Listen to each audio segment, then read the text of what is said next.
Hello అండి అందరికీ.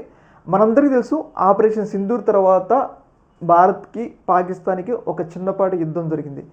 ఈ యుద్ధంలో 3 రోజుల్లోనే పాకిస్తాన్ని మనం కాళ్ళకడిగి తెచ్చుకొని ట్రంప్ కాళ్ళు పట్టుకొని యుద్ధం విరమించుకునే స్థాయికి మన భారతదేశ ఆర్మీ పాకిస్తాన్కి తీసుకొచ్చుకోగలిగింది. అంటే ఈ యొక్క ఆపరేషన్ సింధూర్లో మన భారతదేశం ఎలా పనిచేసిందో మనందరికీ తెలుసు. అలాగే ఎట్ ఏ సేమ్ టైం చైనాకు సంబంధించిన దాదాపు 80% ఆయుధాలని పాకిస్తాన్ వాడుతుంది. ఈ 80% ఆయుధాల యొక్క పనితీరును కూడా మనం ఎక్స్పోజ్ చేసినాం. అంటే చైనా ఆయుధాలు దేనికి పనికిరావు అని చెప్పేసి మన బ్రహ్మోసుల ద్వారా, మన రఫేల్ ద్వారా వాళ్ళని పూర్తిగా ఎక్స్పోజ్ చేసినాం. అంటే వాళ్ళ పరువు పోయింది. చైనా పాకిస్తాన్ పరువు అనేది ఒకేసారి పోయిందనమాట. అయితే ఈ సందర్భంగా ఎలా అయినా ఈ యొక్క అంశంలో భారతదేశాన్ని ఇబ్బంది పెట్టాలని చెప్పేసి భారతదేశం మీద చైనా ఒక విష ప్రచారానికి పూనుకుందనమాట. ఆ విష ప్రచారం ఏంటి అంటే, రీసెంట్గా ఆపరేషన్ సింధూర్ జరిగింది.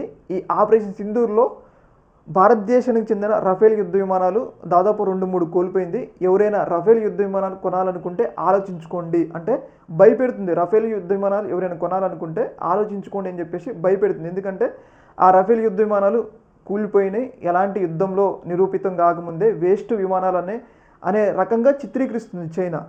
అయితే ఇలా చిత్రీకరించడాన్ని ఫ్రాన్స్కి చెందిన ఇంటెలిజెన్స్ వ్యవస్థలు గుర్తించినాయి. ఇలా భారతదేశం మీద అలాగే ఫ్రాన్స్ మీద రఫేల్ యుద్ధ విమానాల మీద పాకిస్తాన్ ఇలా కుట్ర పన్నుతుంది తమ రాయబార కార్యాలయాల ద్వారా. అంటే రాయబార కార్యాలయాలు అంటే ప్రతి ఒక్క దేశం వేరొక దేశంలో ఎంబసీ రాయబార కార్యాలయం పెట్టుకుంటుంది అనమాట. ఆ రాయబార కార్యాలయాల ద్వారా ఇలా రఫేల్ యుద్ధ విమానాల మీద భారతదేశం మీద ఇలా కుట్ర పన్నుతుంది చైనా అని చెప్పేసి ఫ్రాన్స్కి చెందిన ఇంటెలిజెన్స్ వ్యవస్థలు గుర్తించినాయి అనమాట. ఇంటెలిజెన్స్ వ్యవస్థలు గుర్తించి పూర్తిగా ఎక్స్పోజ్ చేసినాయి అనమాట. ఇలా చైనా ఇండోనేషియాని భయపెట్టడం వల్ల దాదాపు 42 యుద్ధ విమానాలు రఫేల్ యుద్ధ విమానాలు కోయిన ఇండోనేషియా రీసెంట్గా ఆర్డర్ని క్యాన్సిల్ చేసుకుంది ఆపరేషన్ సింధూర్ తర్వాత. అంటే చైనా చేసిన కుట్ర. ఇప్పుడు వాళ్ళు రఫేల్ యుద్ధ విమానాలు కొనడం క్యాన్సిల్ చేసుకున్నారు కాబట్టి ఇప్పుడు వాళ్ళు J-35 కొనాలి అని చెప్పేసి నిర్ణయం తీసుకున్నారు. అంటే దీన్ని బట్టి ఏంటంటే మన రఫేల్ని డిగ్రేడ్ చేయడం ద్వారా చైనా ఆయుధాలను అమ్ముకోవాలి అని చెప్పేసి వాళ్ళు ప్రయత్నాలు చేస్తున్నారు. అందులో భాగంగా J-35ని కొనాలి అని చెప్పేసి వాళ్ళు నిర్ణయం తీసుకున్నారు. అంటే ఇండోనేషియాను భయపెట్టి రఫేల్ యుద్ధ విమానాలు దేనికి పనికిరావు, మీరు J-35 కొనని చెప్పేసి ఒక ఫేక్ ప్రచారం చేసి మన సత్తాన్ని తగ్గించే ప్రయత్నం అయితే చేస్తూ ఉంది. దీని మీద ఫ్రాన్స్ తీవ్ర స్థాయిలో చైనాని హెచ్చరించిందనమాట.